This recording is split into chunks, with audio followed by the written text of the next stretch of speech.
हरे कृष्णा। जगत गुरु श्रील प्रभुपाद की जय।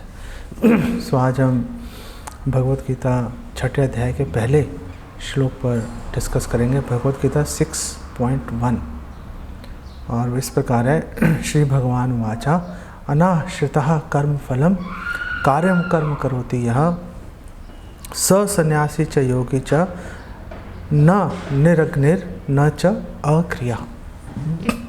और भगवान यहाँ पर कह रहे हैं कि अनाश्रितः कर्म फलम, कि कर्म फल पर आश्रित नहीं रह सकता।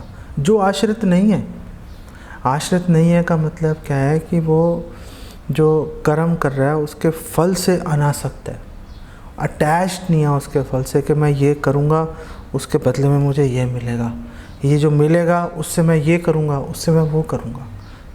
ये अटैचमेंट, ये आसक्ति, ये निर्भरता उसकी जो है कर्म फल से उसकी नहीं है। और अगर कर्म फल से आसक्ति नहीं है तो क्या फिर कर्म करने का फ़ायदा क्या है? कर्म करना छोड़ दे। लेकिन भगवान कह रहे हैं कार्यम कर्म करोति यः। कार्यम कर्म, जो प्रेस्क्राइब्ड ड्यूटीज़ हैं, जो शास्त्रों के अनुसार, वर्णाश्रम धर्म के अनुसार जो भी उसका कर्तव्य है उसका निर्वाह वो पूरी ईमानदारी से निष्ठापूर्वक करेगा। ऐसा जो व्यक्ति है वही सन्यासी है, वही योगी है। वो व्यक्ति सन्यासी है, योगी नहीं है जो ना तो आग जला रहा है और ना वो कोई क्रिया कर रहा है, निष्क्रिय बैठा हुआ है। बलदेव विद्याभूषण और विश्वनाथ चक्रवर्ती ठाकुर बोलते हैं कि आंखें आधी खोल के ऐसे बैठा हुआ है वो, ना आंखें पूरी बंद है। पूरी बंद होगी तो क्या होगा? नींद आ जाएगी। पूरी खुली होंगी आंखें तो उससे क्या होगा? ध्यान इधर उधर भटकेगा, तो आंखें आधी बंद करके रखेगा ताकि ना नींद आए ना इधर उधर ध्यान भटके। ऐसा व्यक्ति बेसिकली जो है उत्तम योगी नहीं है। योगी की जब हम बात कर रहे हैं तो योगी कौन होता है? योगी बेसिकली मिस्टिक परफेक्शन, जो सिद्धियां हैं उनके पीछे भागते हैं। अनिमा, लघिमा, प्राप्ति, महिम, वशित्वा, कामावसयिता, ईशित्वा, इस तरह की जो सिद्धियां होती हैं उनके पीछे बेसिकली दौड़ता है। जो भी उसका प्रयास होता है योग करने का, उसके माध्यम से वो सिद्धियों को प्राप्त कर लेते हैं। वो सिद्धियां प्राप्त करके क्या है कि वो मन के स्तर पर, बुद्धि के स्तर पर उसका भोग करता है, सुख लेने का प्रयास करता है। देवी देवता भी यही करते हैं। देवी देवता जो होते हैं, जैसे जैसे ऊपर उठते जाओगे वैसे वैसे सूक्ष्म शरीर उनका अधिक प्रोमिनेंट, अधिक प्रभावशाली, अधिक महत्वपूर्ण होता चला जाता है। जैसे जैसे नीचे गिरते जाएंगे वैसे वैसे जो स्थूल शरीर है वो ज़्यादा प्रोमिनेंट होता चला जाएगा। जो मनुष्य हैं, नीचे की योनियाँ, सारे स्थूल देह के अंदर पूरी तरह से पूरी चेतना उसमें घुसी होती है। लेकिन जो देवी देवता हैं वो सूक्ष्म शरीर के अंदर, मन बुद्धि अहंकार के अंदर विहार करते हैं। ऐसे ही योगी का भी बेसिकली यही हाल होता है। तो भगवान कह रहे हैं कि ये जो सूक्ष्म शरीर के स्तर पे, मन बुद्धि अहंकार के स्तर पे भोग करने वाला व्यक्ति वो वास्तविक योगी नहीं है। उसको हम एक अच्छा, एक परिपक्व योगी हम उसको नहीं मान सकते। योगी जो है वो इन वस्तुओं पर ध्यान नहीं लगाता।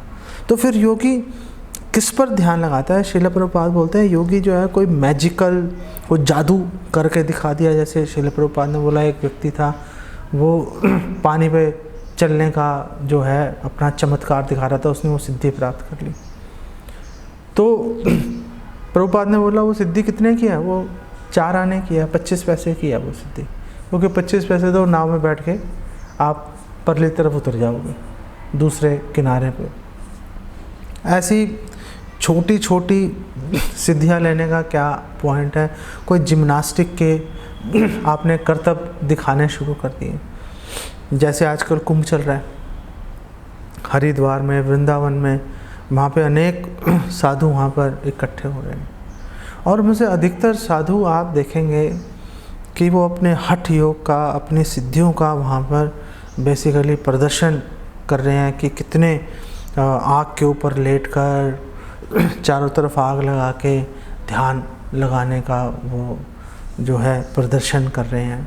और भी बहुत सारे तरह के लोग अपने प्रदर्शन कर रहे होंगे वहाँ पर। प्रभुपाद कह रहे हैं कि ये जो असली परिपक्व योगी है वो इस तरह की बेसिकली चीज़ें नहीं दिखाता। तो फिर योगी किस पर ध्यान लगाता है?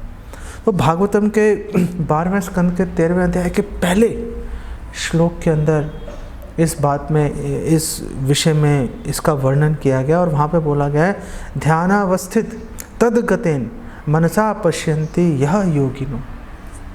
जो योगी किसको कहते हैं? यह योगिनो, यम योगिनो, यम योगिनो। कौन है वो योगी?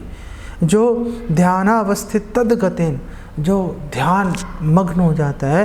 तद्गतेन, तद यहाँ पर भगवान कृष्ण के लिए, भगवान विष्णु के लिए प्रयोग किया है। तद्गतेन, जो भगवान विष्णु में, भगवान कृष्ण में जो अपना ध्यान आवेशित, निवेशित कर देता है। और वो निवेशित करने के फल क्या मिलता है? मनसा पश्यन्ति, अपने हृदय में भगवान के दर्शन करना शुरू कर देता है। वो उसको अपने हृदय में भगवान के दर्शन होना शुरू हो जाते हैं। बिल्कुल ये बात एग्जैक्ट इसी अध्याय के 47वें वर्ष में, छठे अध्याय के 47वें श्लोक में भगवत गीता में भगवान कृष्ण कह रहे हैं, योगी नाम अपि सर्वेषाम मत गतेनांतरात्मना श्रद्धावान भजते यो माम स में युक्त तमो मता। युक्त तमो, मोस्ट परफेक्ट योगी कौन है? योगी नाम अपि सर्वेषाम, सभी योगियों में, ऐसे नहीं 2, 4, 5, 10, 20 में, सभी योगियों के अंदर, सर्वेषाम, जितने योगी हैं संसार के अंदर, सब में सबसे युक्ततमा, सबसे बेस्ट योगी, एकम्प्लिश्ड, एक्सपर्ट जो योगी है वो कौन योगी है? मद गतेन अंतरात्मना, जो अपने अंतरात्मना, अपने हृदय में जो मद गतेन, मेरा स्मरण करता है, मेरा ध्यान करता है। ब्रह्म संहिता में ब्रह्मा जी भी इस बात की जानकारी दे रहे हैं। हृदय संता सदैव हृदयेषु विलोकयन्ति। जो संत हैं, जो साधु हैं, जो एकम्प्लिश्ड योगी हैं, वो क्या करते हैं? हृदयेषु विलोकयन्ति, अपने हृदय में सदैव भगवान के दर्शन करते हैं। लेकिन जीवा गोस्वामी प्रीति संदर्भ में ये बात बता रहे हैं कि हृदय में दर्शन करने से ज़्यादा श्रेष्ठ है भगवान के सामने साक्षात दर्शन करना, वो अधिक श्रेष्ठ है, वो अलग बात है। लेकिन अगर हम एज अ योगी की अगर हम एक बात करें तो जो योगी है वो उसका जो परिपक्वता मानी जाएगी अगर वो भगवान पर ध्यान बेसिकली लगा रहा है। संन्यास की अगर हम बात करते हैं, यहाँ पर इस श्लोक के माध्यम से भगवान कृष्ण ये सूचना भगवान दे रहे हैं कि ये जो संन्यास बेसिकली है, संन्यास एक चेतना का विषय है, पहनावे का, ड्रेस, यूनिफॉर्म का विषय नहीं है। श्रील प्रभुपाद ने ये बात अनेक बार अपने ग्रंथों में, अपनी कन्वर्सेशंस में, लेटर्स में, ग्रंथों में बार बार इस बात को रिपीट किया। आपको 2-3 आपको उसके प्रमाण मैं दे देता हूँ। श्रील प्रभुपाद बोल रहे हैं कि जो ड्रेस है, जो यूनिफॉर्म है, जो पहनावा है, वो संन्यास नहीं है, उसे संन्यास नहीं कहते। जो एटीट्यूड है, जो चेष्टा है, जो चेतना है कृष्ण की सेवा करने की, उसको एक्चुअली में संन्यास बोला जाता है। अन्यत्र श्रील प्रभुपाद बोल रहे हैं कि जो लोग भगवान कृष्ण के चरण कमलों की सेवा में पूर्णतः समर्पित है, वही वास्तविक सन्यासी हैं। दूसरे लोग सन्यासी की कैटेगरी में गिनती नहीं होती। तो फिर क्या ऐसे लोगों को सन्यास लेने की आवश्यकता है? ऐसे लोग क्यों सन्यास ले लेते हैं? श्रील प्रभुपाद ने भी सन्यास लिया। तो यहाँ पर प्रभुपाद अगली लाइन में इसका उत्तर देते हैं। प्रभुपाद बोलते हैं एक फॉर्मेलिटी के रूप में, सिर्फ एक फॉर्मेलिटी है कि हमारे पूर्ववर्ती आचार्यों ने संन्यास लिया था, बस वो फॉर्मेलिटी के तौर पर संन्यास ले लेते हैं। अदरवाइज़ अगर आपकी चेतना पूरी तरह से समर्पित है तो आप चाहे संन्यास आश्रम आपने फॉर्मली, आपने विधिवत रूप से नहीं लिया तो भी सन्यासी के अंदर ही उसकी गिनती की जाएगी। अन्यत्र श्रीला प्रभुपाद बोल रहे हैं कि एक जो सन्यासी होता है वो अपना ड्रेस चेंज करने से सन्यासी नहीं बन जाता, ये चलो ड्रेस चेंज कर ली सन्यासी बन गए। प्रभुपाद बोल रहे हैं नो, ऐसा नहीं है।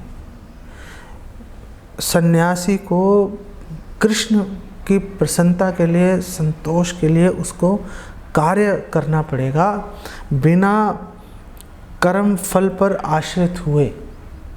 कर्म फल का आश्रय उस पर निर्भरता नहीं दिखा सकता। जो भगवान जैसा फल, जैसी सुविधा भगवान प्रदान करेंगे उसके अनुसार वो उससे अपना गुजारा कर लेगा। वो अलग से उसका कुछ अलग से प्रयास नहीं करेगा। कोई, वो कह रहे हैं इससे कोई फर्क नहीं पड़ता।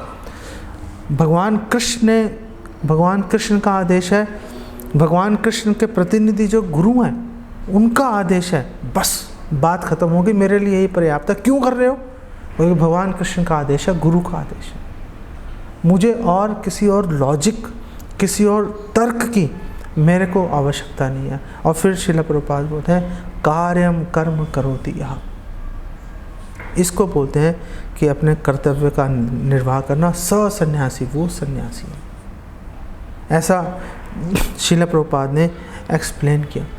आमतौर पे क्या होता है, जो मायावादी सन्यासी हैं उन्होंने सन्यास लिया और वो सोचते हैं सन्यास लिया हम नारायण बन गए।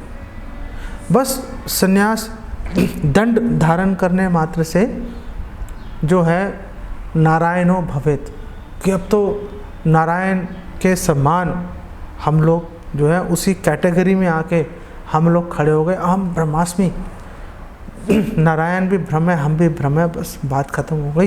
एक पैरेलल हम आके खड़े हो गए। इसीलिए वो एक दंड लेके चलते हैं। वो एक दंड का मतलब है समानता हो गई, भगवान से एकत्व हो गया। भगवान, वो लोग भगवान की ज्योति में, भगवान के जो अंग कांति है उसके अंदर वो लोग मर्ज करना चाहते हैं, उसमें लीन बेसिकली वो लोग होना चाहते हैं। श्रील प्रभुपाद कह रहे हैं कि ये सबसे टॉप की, सबसे हाईएस्ट इंद्रिय तृप्ति है। भगवान के अंग ज्योति में, ब्रह्म ज्योति के अंदर लीन होने की इच्छा, वो सन्यास नहीं है, वो भोगी है। वो क्यों? क्योंकि हम लीन होना चाहते हैं। इसके अंदर भी जो प्रोमिनेंट है, जो महत्वपूर्ण वस्तु, वो भगवान नहीं है, वो महत्वपूर्ण वस्तु हम ही हैं। हम ही केंद्र बिंदु हैं इस कार्य के। क्योंकि सारा फोकस हमारे पे है, वो मायावादी सन्यासियों का, इसीलिए वो हाईएस्ट सेंस ग्रेटिफिकेशन है, सबसे टॉप की इंद्रिय तृप्ति है। वो उसको आप ये नहीं कह सकते कि इसने इंद्रिय तृप्ति की इच्छा को बेसिकली छोड़ दिया है।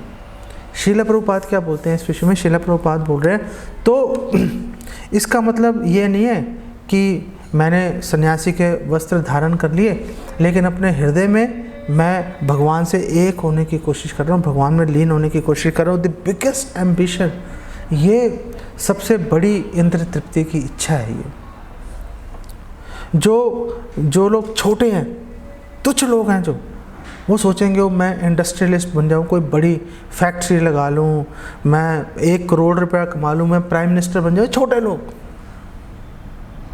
ये छोटी छोटी बातें हैं। हम तो भगवान के अंदर लीन हो जाएंगे, ये बड़ी इंद्रिय तृप्ति है, ये बड़ी इंद्रिय तृप्ति है। और श्रील प्रभुपाद बोल रहे हैं कि देखो कितना धूर्त है ये, रास्कल है, और अपने आप को वैरागी घोषित कर रहा है। ये श्रील प्रभुपाद का मत है। रूपा गोस्वामी इसको बोलते हैं फल्गु वैराग्य।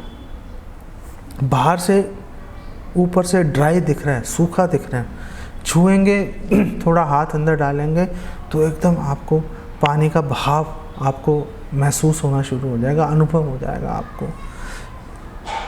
ऐसे ही ये जो मायावादी सन्यासी हैं जो भगवान से एक होना चाहते हैं, ऊपर से वैराग्य देखेंगे, अंदर से भगवान से लीन होने की उनकी प्रगाढ़ प्रबल इच्छा रहती है।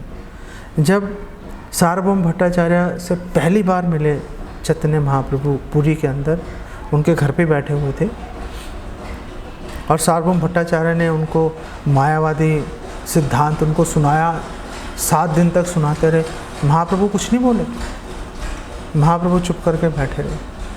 और फिर जब सार्वभौम भट्टाचार्य ने बोला आपको कुछ समझ में आ रहा है, नहीं आ रहा, तो चैतन्य महाप्रभु ने शास्त्रों की व्याख्या, जो वास्तविक व्याख्या है, वो उन्होंने करनी शुरू की। उस समय ये मायावादियों के बारे में चैतन्य महाप्रभु ने सार्वभौम भट्टाचार्य को बताया और सार्वभौम भट्टाचार्य को महाप्रभु ने बोला, यार दास्य लागी शेष अज भव राम रमा पाइया वो निरवधि करे न कामना। कि जो अनंत शेष हैं, जो ब्रह्मा हैं, शिव हैं, रमा जो लक्ष्मी देवी हैं, वो सदैव भगवान की सेवा प्राप्त करने की उनके हृदय में कामना रहती है। ये चैतन्य भागवत अंत्य लीला के अंदर, ये 3 अध्याय के अंदर ये सारे श्लोक आ रहे हैं। और महाप्रभु आगे बता रहे हैं सार्वभौम भट्टाचार्य को, सृष्टि स्थिति प्रलय यहार दासे करे लज्जा नाही है न प्रभु भले आप नारे। कि जिनके जो दास हैं, जिन भगवान के दास नौकर जो हैं, वो भौतिक संसार की सृष्टि, उसका पालन और उसका संहार करने में सक्षम है, बिल्कुल लज्जाहीन होकर बेशर्मों की तरह। जो मायावादी सन्यासी हैं वो अपने आप को उन प्रभु के समान बोलना शुरू कर देते हैं जिनके दास भौतिक संसार की रचना करने में, पालन करने में और संहार करने में सक्षम है। कितनी लज्जा की बात है। आगे चैतन्य महाप्रभु ने बोला, निद्रा हैला आपने के इहाऊ न जाने, आप नारे नारायण भले हैं न जने। और ऐसे लोग हैं जो बोलते हैं हम नारायण हैं, मैं नारायण हूँ। ऐसे लोग हैं जब सोते हैं तो उनको पता नहीं चलता वो कहाँ पर हैं, कौन है, वो बेहोश हो जाते हैं नींद के अंदर। जो नींद आने भर से बिल्कुल होश खो बैठते हैं, ऐसे लोग अपने आप को कैसे लज्जाहीन बेशर्म लोग हैं जो अपने आप को नारायण के समान समझना शुरू कर देते।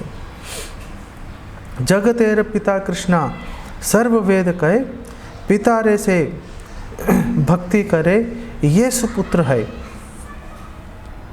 जो वेद हैं, वेद कह रहे हैं कि भगवान कृष्ण जो है वो पूरे ब्रह्मांड के स्वामी हैं, पिता हैं वो। और जो सेवक है, जो आज्ञाकारी पुत्र है, सुपुत्र है, जो सुपुत्र है, जो आज्ञाकारी पुत्र है, वो पिता की आज्ञा का पालन करता है। वो ये नहीं बोलता कि मैं ही पिता बन गया अब। ऐसा कहना जो है वो बहुत ही लज्जा का बेसिकली विषय है। ऐसे करने वाले को कभी भी उसको बेसिकली क्षमा नहीं किया जा सकता। भक्ति सिद्धांत सरस्वती ठाकुर इस विषय में मायावाद शतदूषणी ग्रंथ है, उसके 74वें श्लोक को वो कोट करते हैं और वहाँ पे वो कह रहे हैं, लब्ध्वा कश्चन दुर्जना खलु यथा हस्ति अश्व पादातकम भूपादेव तदीय राज पदवीम चक्रे ग्रहीतुम मनहा। कि ये जो रास्कल मायावादी, जो धूर्त मायावादी जो सन्यासी हैं, ये लोग ये घोषणा कैसे कर रहे हैं कि हम सुप्रीम हैं, हम भगवान हैं। एक्चुअली में क्या होता है कि ये लोग किसके समान हैं? ये लोग उन धूर्त अपराधियों के समान, चोर डाकुओं के समान है जो कि राजा के पास जाएंगे और राजा से बोलेंगे, प्लीज़ हम यात्रा में जा रहे हैं, हमारी सुरक्षा के लिए आप हमें थोड़े हाथी घोड़े और थोड़े सैनिक आप दे दो। राजा अनुग्रह करके राजा ने हाथी घोड़े कुछ सैनिक उनको दे दिए। अब वही हाथी घोड़े सैनिक जो राजा से लिए, वो लेकर वो लोग क्या करते हैं, राजमार्ग पे जाते हैं और अपनी डाकुओं की टोली बनाकर राजा के दी हुई सुविधाओं से ही राजमार्ग पे लूटपाट करते हैं और खुद राजा बनने का प्रयास करते हैं वो लोग। ऐसा शिला भक्ति सिद्धांत सरस्वती ठाकुर का मत है। लेकिन कई लोग ऑब्जेक्शन कर सकते हैं, कई लोग बोल सकते हैं देखो आप ये सारी बातें बोल रहे हो, लेकिन चैतन्य महाप्रभु ने भी तो एक दंड संन्यास लिया था केशव भारती से, तो आप कैसे कह रहे हो ये सारी बातें? आप तो चैतन्य महाप्रभु के अनुयायी हो आप लोग, ऐसा कैसे हो रहा है? इस बात को काटने के लिए हमें ये प्रसंग मिलता है चैतन्य चरितामृत में। कृष्णदास कविराज गोस्वामी इसको एक्सप्लेन कर रहे हैं कि जब महाप्रभु ने संन्यास लिया, संन्यास लेने के बाद महाप्रभु भावावेश में राढ़ देश के अंदर महाप्रभु भ्रमण कर रहे थे। कोई महाप्रभु को सुध बुध नहीं थी। महाप्रभु वृंदावन जाना चाह रहे थे, लेकिन कहाँ पे उनके पैर जा रहे हैं, क्या हो रहा है? कृष्ण प्रेम में इतने विवल महाप्रभु थे कि उनको कुछ सूझ नहीं था। नित्यानंद प्रभु इत्यादि जो कुछ भक्त हैं उनके अंतर्गत उनके थोड़े से दूरी बना के चल रहे थे कि उनकी देखभाल करने के लिए। महाप्रभु को किसी की कोई सुध बुध नहीं है। उस समय महाप्रभु एक श्लोक बार बार बोल रहे थे, और वो श्लोक जो है भागवतम 11वें स्कंद के 23वें अध्याय का 57वां श्लोक है, जो कि संन्यास मंत्र भी है। इस्कॉन में गौड़िया हमारे वैष्णवों में जिनको संन्यास मिलता है उनको ये मंत्र याद करके ये मंत्र बोलना पड़ता है उनको। और चैतन्य महाप्रभु ने बोला, ये जो श्लोक उच्चारण किया, एताम स आस्थाय परात्मनिष्ठाम अध्यासिताम पूर्वतमेर महर्षि भी अहम तरिष्यामि दुरंत पारम तमो मुकुदाग्री निशैव येव।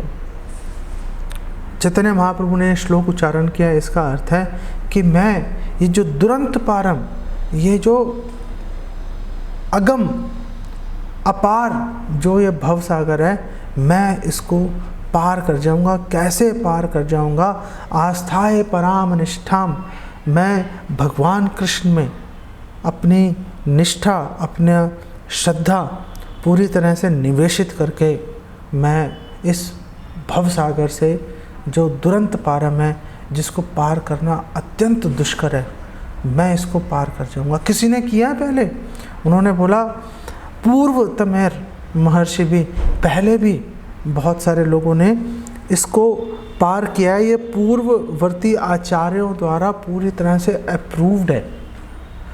उन्होंने इसकी अनुशंसा की है, उन्होंने इसको प्रमाणित उन्होंने किया है। पहले भी बहुत सारे लोग इसी विधि के द्वारा परात्मनिष्ठा भगवान कृष्ण पर ध्यान लगाकर पहले भी पार जा चुके हैं।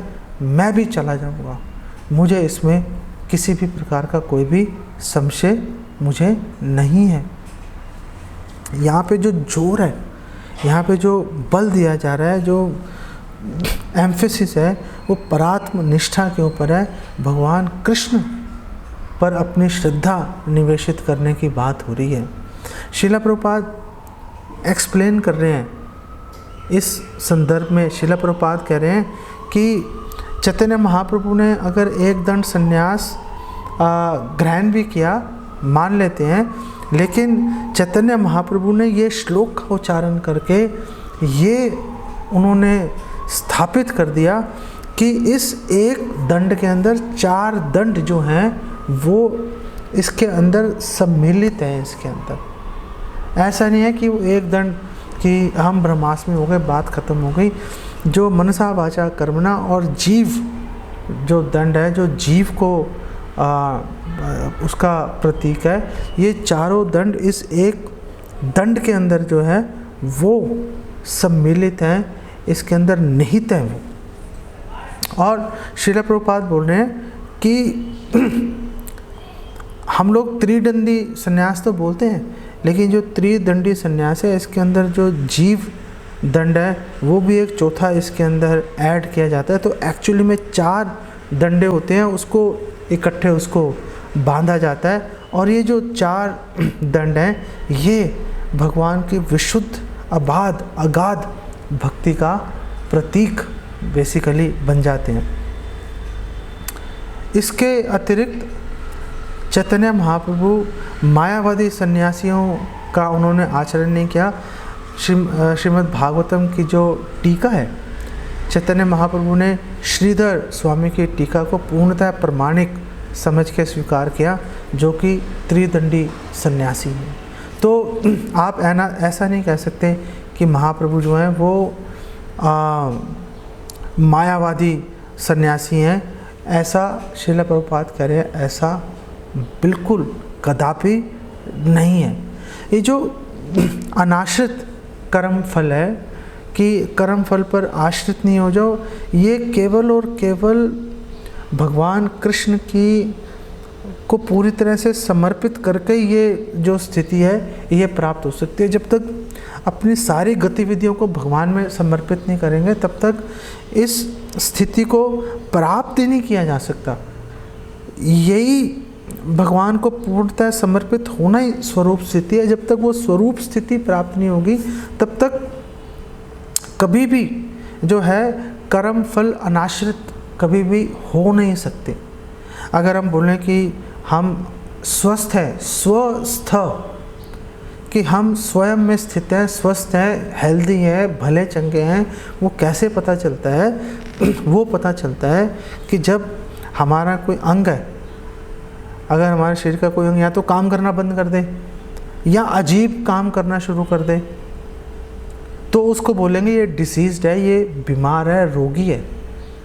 अगर शरीर का अंग स्वस्थ तभी गिना जाएगा जब वो सक्रिय भी रहेगा और जो ब्रेन है, जो व्यक्ति का जो उसके आदेशों का जो है सेंट्रल जो कमांड है उसका यथावत पालन करता रहेगा तो ही उसको स्वस्थ गिना जाएगा, नहीं तो तुरंत डॉक्टर के पास जाकर इलाज कराना पड़ेगा। ये जो अनाश्रित कर्म फलम है ये शुद्ध कृष्ण भावना में ही प्राप्त किया जा सकता है। ये चैतन्य महाप्रभु ने शिक्षाष्टकम के द्वारा इसको प्रदर्शित किया, जहाँ पे चैतन्य महाप्रभु कह रहे हैं ना धनम ना जनम न सुंदरीम कविताम व जगदीश काम्ये मम जन्मनि जन्मनीश्वरे भवताद भक्तिर अहेतु की तो ही। मुझे धन नहीं चाहिए, मुझे कुलीन घराने में मुझे जन्म नहीं चाहिए, मुझे सुंदरता नहीं चाहिए, स्त्रियाँ नहीं चाहिए, मुझे मम जन्मनि जन्मनीश्वरे, मुझे इंटेलिजेंस नहीं चाहिए, कविताम व जगदीश काम्ये मम जन्मनि जन्मनीश्वरे, जन्मनि जन्मनीश्वरे मतलब मुझे मोक्ष भी नहीं चाहिए। मोक्ष को भी चैतन्य महाप्रभु ने यहाँ पर लात मार दी, ठोकर मार दी मोक्ष को। मुझे आप कितने ही जन्म दीजिए, भवताद भक्तिर अहेतु के वही, अहेतु की त्वयी, आपकी अहेतु की भक्ति आप मुझे प्रदान कीजिए, मैं संतुष्ट हो जाऊंगा। ये चैतन्य महाप्रभु ने स्वयं अपने उदाहरण से प्रस्तुत किया। ये जो बात है ये कार्यम कर्म करोति या इसके साथ बिल्कुल मैच कर रही है ये बात कि आप शास्त्रोचित जो भगवान को अच्छा लग रहा है उसके अनुसार आप कार्य कर रहे हैं। आप अपनी जिम्मेदारियों से, अपने सेवा से आप बचने का आप बेसिकली प्रयास नहीं कर रहे हैं। और हमारे शास्त्र भी भगवत गीता में भगवान बार बार इस बात को बोल रहे हैं कि मेरी प्रसन्नता के लिए कार्य करना चाहिए। भगवान कह रहे हैं भगवत गीता 9:27 में भगवान कह रहे हैं यद करोषि यद अश्नासि यद जुहोषि दासी यद तपस्यसि कौन्तेय तद कुरुष्व मद अर्पणा। अर्जुन जो कर रहे हो, जो खा रहे हो, जो दान दे रहे हो, जो तपस्या कर रहे हो, सब मुझे अर्पित करो। भगवत गीता 3:9 के अंदर भगवान कह रहे हैं यज्ञ अर्थात कर्मणो अन्यत्र लोकोयम कर्म बंधना तदर्थम कर्म कौन्तेय मुक्त संगा समाचरण। कि अर्जुन यज्ञ अर्थात मेरी अर्थात भगवान कृष्ण की प्रसन्नता के लिए अर्जुन काम करना चाहिए। अगर आप भगवान कृष्ण की प्रसन्नता के लिए कार्य नहीं करके द्वितीय अभिनिवेश अपने लिए, अपने परिवार के लिए, समाज देश के लिए, किसी के लिए भी आप कार्य करोगे आप कर्म बंधन के अंदर आप बंध ही जाओगे, आप बंध ही जाओगे, आप उससे छूट नहीं सकते। कहने का मतलब क्या है कि संन्यास ग्रहण करना अपने आप में पर्याप्त नहीं है, आपको कर्तव्यों का निर्वाह भी करना पड़ेगा। लेकिन एक सन्यासी के लिए तो कोई कर्तव्य नहीं होता। एक सन्यासी का मतलब तो यही है ना कि वो भौतिक दृष्टि से अब मर चुका हो, भौतिक दृष्टि से, भौतिक संसार से उसका कोई सरोकार नहीं है। इसीलिए क्योंकि भौतिक दृष्टि से कोई सरोकार नहीं है, अब उसको आध्यात्मिक धरातल पर कार्य करना पड़ेगा। आध्यात्मिक धरातल पर काम करने का मतलब है भगवान कृष्ण की, केवल और केवल भगवान कृष्ण की प्रसन्नता के लिए उसे कार्य करना पड़ेगा। प्रभुपाद बोल रहे हैं कि एक्चुअली में यहाँ पर भगवान कृष्ण क्या बोल रहे हैं कि कर्म संन्यास के पीछे मत जाओ कि आपने कर्म को त्याग दिया, वैष्णव संन्यास ग्रहण करो कि आपने अपने सारे कार्यों को भगवान की सेवा में नियोजित कर दिया। श्रील प्रभुपाद इस विषय में क्या बोल रहे हैं? श्रील प्रभुपाद बोल रहे हैं कि देखो, चैतन्य महाप्रभु ने संन्यास ग्रहण किया था, इसलिए हम भी इस पद्धति, इस प्रक्रिया का हम भी पालन कर रहे हैं। लेकिन संन्यास का उद्देश्य, लक्ष्य संन्यास का वो मोक्ष नहीं है, भगवान कृष्ण की प्रसन्नता है, उनको संतुष्ट करना है।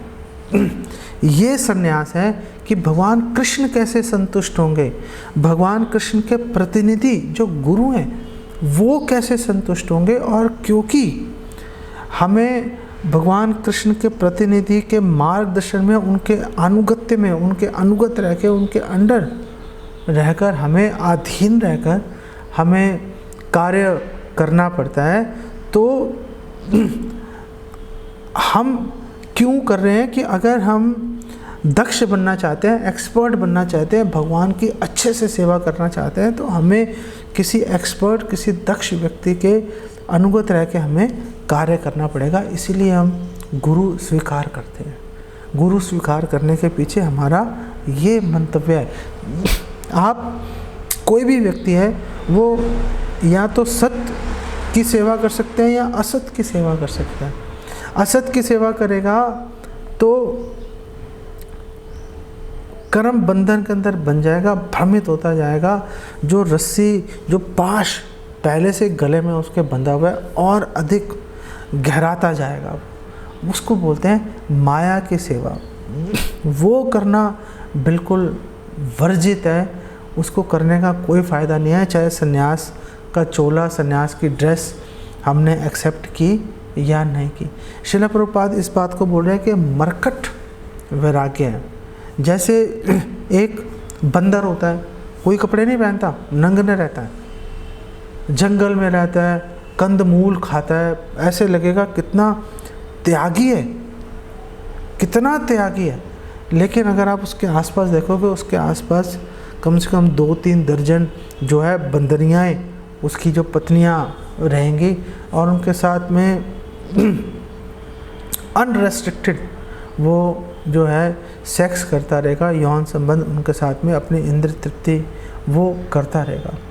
ऐसे जो लोग हैं, ऐसे लोग चोरी छुपे जो हैं अनाचार, व्यभिचार के अंदर लिप्त रहते हैं। वो लोग बिल्कुल मतलब जैसे बंदर हैं, बंदर के समान है। इसलिए रूपा गोस्वामी ने मरकट वैराग्य की बात की है।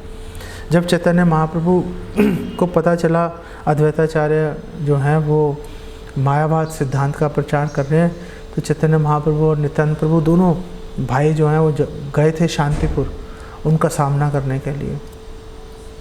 जा रहे थे तो रास्ते में एक सन्यासी की कुटिया पड़ी, तो चैतन्य महाप्रभु ने बोला चलो थोड़ा रेस्ट कर लेते हैं। वहाँ पे गए तो वो जो सन्यासी, जो तथाकथित सन्यासी था, वो उसने महाप्रभु को पहले तो उसने वाइन, मदिरा ऑफ़र की और फिर अंदर से उसकी पत्नी भी, एक स्त्री भी निकल के आ गई। और चैतन्य महाप्रभु ने ये क्या हो रहा है, ये तो सन्यासी है और इसने शराब भी पी रहा है और इसने एक स्त्री भी रखी हुई है, किस तरह का सन्यासी है। और चैतन्य महाप्रभु और नित्यानंद प्रभु दोनों भागे, वो पीछे से आवाज देता रहा, अरे भाई बात तो सुनो, अरे भाई बात तो सुनो। और भागे वहाँ से और उन्होंने सवस्त्र गंगा जी में उन्होंने छलांग लगा दी इस जो है पाप से बेसिकली बचने के लिए। तो श्रील प्रभुपाद बोल रहे हैं कि हमें मरकट वैराग्य की कोई हमें आवश्यकता नहीं है, हमें तो वास्तविक वैराग्य चाहिए। और जो वास्तविक वैराग्य है, वो वास्तविक वैराग्य जिसको युक्त वैराग्य बोलते हैं, वो युक्त वैराग्य क्या है, वो वास्तविक वैराग्य क्या है? श्रील प्रभुपाद उसको डिफाइन कर रहे हैं। वो बोल रहे हैं वास्तविक वैराग्य है कि भगवान कृष्ण की प्रसन्नता के लिए अपना सर्वस्व न्यौछावर कर देना, अर्पित कर देना, ये वैराग्य कहलाता है। मुकुंद माला स्तोत्र में जो राजा कुलशेखर हैं, वो भी लगभग कोई ऐसी बात ही कर रहे हैं। उसके मंत्र 11 के मंत्र 41 के अंदर वो बोल रहे हैं, नारायणाय नमः इति अमुम एव मंत्रम संसार घोर विष निर्हरणाय नित्यम शृण्वन्तु भव्य मतयो यतयो अनुरागात उच्चस्तराम उपदिशामि अहम ऊर्ध्वबाहु।